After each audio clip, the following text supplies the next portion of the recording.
Hello learners.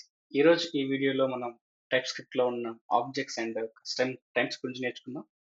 So, అంటే బేసికల్‌గా టైప్‌స్క్రిప్ట్‌లో objects అంటే ఏంటి? కస్టమ్ టైప్స్ అంటే ఏంటి? వాటి గురించి చూద్దాం. అండ్ నెస్టెడ్ టైప్స్ అంటే ఏంటి? వాటిని ఎలా యూజ్ చేయాలి? ఎక్కడ యూజ్ చేస్తాం? అది మనం ఒక రియల్ టైమ్ ఎగ్జాంపుల్ కూడా చూద్దాం. అలాగే ఒక టైప్ క్రియేట్ చేస్తే ఆ టైప్‌లో mandatory fields or mandatory properties and optional properties గురించి కూడా చూద్దాం. So let's starts with objects first. So జనరల్గా ఆబ్జెక్ట్ అంటే ఏంటి టైప్స్క్రిప్ట్లో? Will start with an example. So బేసికల్గా మనం నంబర్ టైప్ తీసుకున్నామని హెచ్ నంబర్ తీసుకున్నా, లేదంటే నేమ్ స్ట్రింగ్ టైప్ ఇలా తీసుకున్నా కానీ ఈ అండ్ ఇంకోటి ఈవెన్ నంబర్స్ మనం లాస్ట్ వీడియోలో చూసాం. Even numbers, okay. Even numbers వచ్చేసి నంబర్ అదే, ఓకే. రైట్. సో ఇలా మనం టైప్స్ తీసుకున్నప్పుడు మనకి ఇక్కడ ఏమొస్తుంది? ఒక్క పర్టికులర్ వేరియబుల్‌కి ఓన్లీ ఒక టైప్ మాత్రమే అసైన్ చేయగలం. సో ఇక్కడ చూస్తే నేమ్‌కి ఓన్లీ స్ట్రింగ్ మాత్రమే అసైన్ చేయగలం. సో అంటే ఇందులో నేను ఓన్లీ స్ట్రింగ్ వేరియబుల్ మాత్రమే స్టోర్ చేయగలను. అంటే స్ట్రింగ్ డేటాను మాత్రమే స్టోర్ చేయగలను. ఇప్పుడు అరేస్‌తో మనకి మళ్ళీ ప్రాబ్లమ్ ఏమొస్తది? నేను ఒక అరే డిక్లేర్ చేశాను, నంబర్ అరే అంటే. ఇప్పుడు ఈ పర్టిక్యులర్ అరేలో ఓన్లీ నేను నంబర్స్ మాత్రమే స్టోర్ చేయగలను. సో, అలా గాకుండా నాకు రియల్ టైమ్ సినారియోలో ఇది పాసిబుల్ అవ్వకపోవచ్చు. సో, రియల్ టైమ్ సినారియోలో నేను మల్టిపుల్ టైప్స్‌ని గ్రూప్‌గా ఒక వేరియబుల్‌లో స్టోర్ చేసుకోవాలంటే ఎలా? సో, దాన్ని సాల్వ్ చేయడానికి యాక్చువల్లీ టైప్ స్క్రిప్ట్‌లో కస్టమ్ టైప్స్ అనేవి వచ్చాయి. సో, దాన్ని ఎగ్జాంపుల్ చూద్దాం ఇప్పుడు. లెట్స్ సే ఆహ్, నేను ఒక యూజర్ టైప్‌ని క్రియేట్ చేయాలనుకుంటున్నా. సో, యూజర్‌కి యాక్చువల్లీ ప్రాపర్టీస్ ఏమేమి ఉంటాయి? సో, యూజర్‌లో నేమ్ ఉంటది. యూజర్‌కి ఏజ్ ఉంటదనుకోండి. ఓకే. ప్రస్తుతానికి 2 ఫీల్డ్స్ ఉన్నాయి. సో, ఏజ్ అది యాక్చువల్లీ నంబర్ అండ్ నేమ్ వచ్చేసి ఆహ్, స్ట్రింగ్ వాల్యూ. సో, ఈ 2 ప్రాపర్టీస్ నేను గ్రూప్ చేసి ఒకటే వేరియబుల్‌లో స్టోర్ చేద్దాం అనుకున్నాను అనుకోండి యూజర్. అప్పుడు మనం ఏ టైప్ పాసింగ్ చేయాలి? సో, ఏ టైప్ పాసింగ్ చేయాలో తెలీదు. ఎందుకంటే ఒకటి నంబర్ ఉంది, ఇంకోటి ఏజ్ ఉంది. సో, దాన్ని సాల్వ్ చేయడానికి ఆబ్జెక్ట్స్ అండ్ కస్టమ్ టైప్స్ వచ్చాయన్నట్టు మనకి టైప్‌స్క్రిప్ట్‌లో. సో, దాన్ని ఎలా సాల్వ్ చేస్తామంటే, ఓకే. సో, బేసికల్‌గా కాన్స్టెంట్ యూజర్ అని నేను ఒక ఆబ్జెక్ట్ క్రియేట్ చేస్తున్నాను. సో, ఆబ్జెక్ట్ సింటాక్స్ యాక్చువల్లీ ఇలా ఉంటుంది. సో, వేరియబుల్ నేమ్ రైట్ సైడ్‌లో వాల్యూ వచ్చేసి మనకి కర్లీ బ్రేస్ ఉంటది. సో, కర్లీ బ్రేస్‌లో ఉండే వాల్యూసే, ఉండే ప్రాపర్టీసే ఈ యూజర్ యొక్క ప్రాపర్టీస్ అయిపోతాయన్నట్టు. సో, యూజర్‌లో నేమ్ ఉంటది అండ్ ఏజ్ వచ్చేసి 24. Okay. Let's assume that. So, ఇప్పుడు నేనేం చేశాను యాక్చువల్లీ యూజర్ అనే ఒక ఆబ్జెక్ట్ క్రియేట్ చేశా. ఆబ్జెక్ట్‌కి 2 ప్రాపర్టీస్ ఇచ్చా. ఒకటి నేమ్ అండ్ ఇంకోటి ఏజ్. సో, నేమ్ వచ్చేసి స్ట్రింగ్ వాల్యూ అండ్ ఏజ్ వచ్చేసి నంబర్ వాల్యూ. సో, ఇప్పుడు మనం ఇది టెర్మినల్‌లో ప్రింట్ చేసి చూద్దాం. Okay. console.log user. You go back to our terminal, tsc index.ts and node index.js. So ఇక్కడ చూస్తే మనకి నేమ్ వచ్చేసి ప్రభా వచ్చింది అండ్ ఏజ్ వచ్చేసి 24 వచ్చేసింది. ఓకే. ఇప్పుడు టైప్ అంటే ఏంటి యాక్చువల్లీ? దీన్ని టైప్‌గా ఎలా అసైన్ చేస్తామంటే, సో టైప్ సింటాక్స్ యాక్చువల్లీ ఇలా ఉంటుంది. యాక్చువల్లీ మనం అదే కదా టైప్ క్రియేట్ చేసుకోవాలి. సో దాన్ని ఎలా క్రియేట్ చేస్తాం? టైప్ అని ఇచ్చేసి సింటాక్స్ ఆ టైప్‌కి ఒక నేమ్ ఇచ్చేస్తాం. ఓకే. ఈ టైప్ అనేది కాంబినేషన్ ఆఫ్ మనకేంటిది ఒకటి స్ట్రింగ్ వాల్యూ, ఇంకొకటి ఆహ్, నంబర్ వాల్యూ కదా! సో, నేమ్ వచ్చేసి string value, okay. And age వచ్చేసి నంబర్ వాల్యూ, రైట్. సో, ఇది ఒక టైప్ ఇప్పుడు. సో, మనకు యూజర్ అనేది ఒకటి custom type. Is a combination of multiple types అన్నట్టు ఇక్కడ. నేమ్ అండ్ ఏజ్ అనేది మల్టిపుల్ టైప్స్ కదా! యాక్చువల్లీ స్ట్రింగ్ ఒక టైప్ అండ్ నంబర్ ఒక టైప్. సో, వీటిని గ్రూప్ చేసి మనం ఇంకొక కస్టమ్ టైప్ క్రియేట్ చేస్తాం. సో, ఇప్పుడు ఈ యూజర్‌కి నేను ఆ టైప్‌ని అసైన్ చేసుకోవచ్చు. సో, అసైన్ చేస్తే ఏమవుతుంది మనకి? యూజర్ అనేది if is of type user అన్న టైప్ అని అర్థం. సో, ఆ టైప్ యూజర్‌లో ఏముంటాయి మనకి? నేమ్ అండ్ ఏజ్ ఉంటాయన్నట్టు. సో, ఇప్పుడు మనకి ఇక్కడ మనకి టైప్ హింట్స్ కూడా ఇస్తాను నేను. యూజర్ డాట్ ఆహ్, ఇవ్వగానే మనకి ఆల్రెడీ ఇక్కడ నేమ్ అండ్ ఏజ్ అన్న ప్రాపర్టీస్ వచ్చేసాయన్నట్టు. ఎందుకంటే యూజర్ టైప్‌లో మనకి ఈ 2 ఫీల్డ్స్ ఉన్నాయి కాబట్టి అవి వచ్చేసాయన్నట్టు. సో, ఇది కస్టమ్ టైప్ అండ్ దాని యూసేజ్ అన్నట్టు స్క్రిప్ట్‌లో. ఇప్పుడు మనం నెస్టెడ్ టైప్స్ గురించి చూద్దాం. నెస్టెడ్ టైప్స్ అంటే ఏంటి? సో, ఇప్పుడు ఒక రియల్ టైమ్ సినారియో చూసుకున్నాం అనుకో.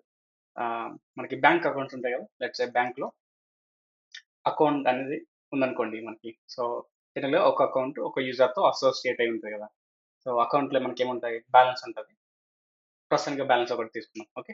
సో, మనకు సినారియోలో ఏముండాలి యాక్చువల్లీ ఆహ్, అకౌంట్‌లో 2 ప్రాపర్టీస్ ఉండాలి. ఫస్ట్ ప్రాపర్టీ వచ్చేసి ఓకే. యూజర్ అంటే ఆ పర్టిక్యులర్ అకౌంట్ అనేది బ్యాంక్ అకౌంట్ అనేది ఏ యూజర్‌కి అసోసియేట్ అయిందనేది. సెకండ్ ప్రాపర్టీ వచ్చేసి let's assume just balance. Okay. Let's assume balance అని మాత్రం ఒక ప్రాపర్టీ ఉన్నది. సో, ఇప్పుడు ఈ 2 ప్రాపర్టీస్‌ని మనం ఎలా స్టోర్ చేయాలి యాక్చువల్లీ. సో, ఫస్ట్ వే ఏంటి? మనకు ఒక బేసిక్‌గా తీసుకుంటే టైప్ అకౌంట్ అని క్రియేట్ చేస్తాం. ఓకే. ఆ టైప్‌లో మనకు యూజర్‌లో ఏమేమి ఉంటాయి actually name, string, age, number, దాని తర్వాత balance is also number. Okay. So, ఇలా ఇది ఒక రకంగా క్రియేట్ చేయొచ్చు. బట్ మనకి ఇలా చేస్తే ఏమవుతది? లెట్స్ సే నేను ఫ్యూచర్‌లో యూజర్‌కి ఇంకొక ప్రాపర్టీ యాడ్ చేశాననుకోండి.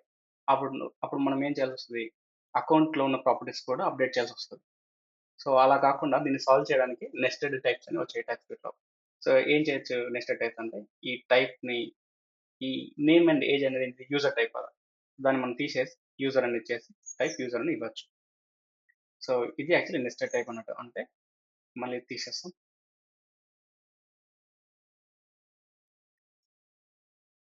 ఇక్కడ పెట్టేస్తాం. ఓకే. యాహ్! సో, తీసేయొచ్చండి. సో, నెస్టెడ్ టైప్ అంటే ఇది అన్నట్టు. సో, ఒక టైప్ క్రియేట్ చేసాం. రైట్? ఆ టైప్ ఇప్పుడు మనకి యూజర్ వచ్చేసింది ఈడ. అండ్ ఆ పర్టిక్యులర్ కస్టమ్ టైప్‌ని మనం ఇంకొక టైప్‌లో యూజ్ చేస్తే దాన్ని నెస్టెడ్ టైప్స్ అంటాం. రైట్? సో, ఇప్పుడు నేను అకౌంట్ క్రియేట్ చేశాననుకోండి. Let's say constant account is of type account. Okay. So, ఈ అకౌంట్‌లో మనకేముంటాయి ప్రాపర్టీస్ ఇక్కడ హైలైట్ చేస్తున్నాయి. Add missing properties user and balance అని. సో, నేను ఇక్కడ ఆల్రెడీ ఒక యూజర్ క్రియేట్ చేయలేదు. సో, యూజర్ క్రియేట్ చేద్దాం. Okay. Constant user equal to ఈ యూజర్ అనేది యూజర్ టైప్. ఓకే. యూజర్‌లో ఏముంటాయి మనకి 2 ఫీల్డ్స్ ఉంటాయి. Add missing properties name, travel and age వచ్చేసి 20. ఓకే. 24. రైట్?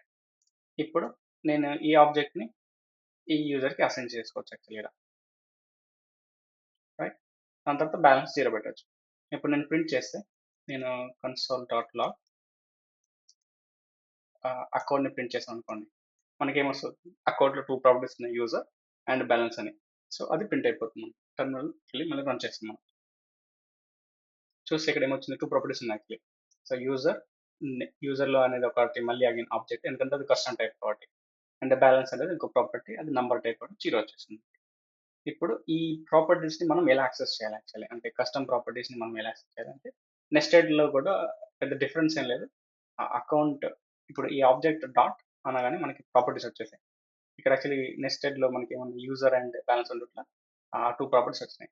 సో, నేను యూజర్ సెలెక్ట్ చేస్తే మళ్ళీ యూజర్ డాట్ అనగానే మనకి user dot name and age వచ్చేస్తాయి.